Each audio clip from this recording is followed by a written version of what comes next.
کتاب مقدس میں سے عزرا کے 30 باب کی تلاوت۔ جب 7واں مہینہ آیا اور بنی اسرائیل اپنے اپنے شہر میں بس گئے تو لوگ یکتن ہو کر یروشلم میں اکٹھے ہوئے۔ تب یشوع بن یوصدق اور اس کے بھائی جو کاہن تھے اور زربابل بن سیالتیل اور اس کے بھائی اٹھ کھڑے ہوئے اور انہوں نے اسرائیل کے خدا کا مذبح بنایا تاکہ اس پر سوختنی قربانیاں چڑھائیں جیسا مرد خدا موسیٰ کی شریعت میں لکھا ہے، اور انہوں نے مذبح کو اس کی جگہ پر رکھا کیونکہ ان اطراف کی قوموں کے سبب سے ان کو خوف رہا، اور وہ اس پر خداوند کے لیے سوختنی قربانیاں یعنی صبح و شام کی سوختنی قربانیاں چڑھانے لگے۔ اور انہوں نے نوشتے کے مطابق خیموں کی عید منائی اور روز کی سوختنی قربانیاں گن گن کر جیسا جس دن کا فرض تھا دستور کے موافق چڑھائیں۔ اس کے بعد دائمی سوختنی قربانی اور نئے چاند کی اور خداوند کی ان سب مقررہ عیدوں کی جو مقدس ٹھہرائی گئی تھی، اور ہر شخص کی طرف سے ایسی قربانیاں چڑھائیں جو رضا کی قربانی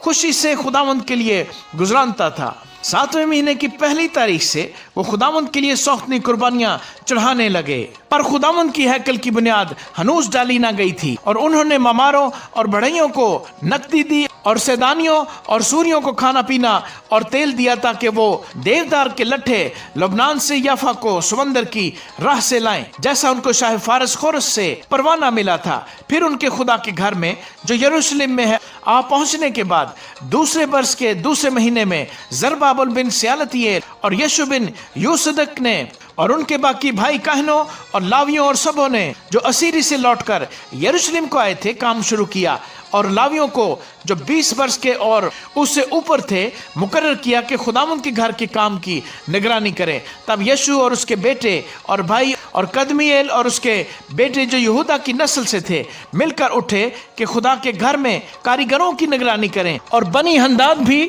اور ان کے بیٹے اور بھائی جو لاوی تھے ان کے ساتھ تھے۔ سو جب ممار خداوند کی ہیکل کی بنیاد ڈالنے لگے تو انہوں نے کاہنوں کو اپنے اپنے پیرہن پہنے اور نرسنگیں لیے ہوئے اور آصف کی نسل کے لاویوں کو جھانج لیے ہوئے کھڑا کیا کہ شاہ اسرائیل داؤد کی ترتیب کے مطابق خداوند کی حمد کریں۔ سو وہ باہم نوبت با نوبت خداوند کی ستائش اور شکر گزاری میں گا گا کر کہنے لگے کہ وہ بھلا ہے کیونکہ اس کی رحمت ہمیشہ اسرائیل پر ہے۔ جب وہ خداوند کی ستائش کر رہے تھے تو سب لوگوں نے بلند آواز سے نعرہ مارا، اس لیے کہ خداوند کے گھر کی بنیاد پڑی تھی۔ لیکن کاہنوں اور لاویوں اور آبائی خاندانوں کے سرداروں میں سے بہت سے عمر رسیدہ لوگ جنہوں نے پہلے گھر کو دیکھا تھا، اس وقت جب اس گھر کی بنیاد ان کی آنکھوں کے سامنے ڈالی گئی تو بڑی آواز سے چلا کر رونے لگے اور وہ تیرے خوشی کے مارے زور زور سے للکارے۔ سو لوگ خوشی کی آواز کے شور اور لوگوں کے رونے کی صدا میں امتیاز نہ کر سکے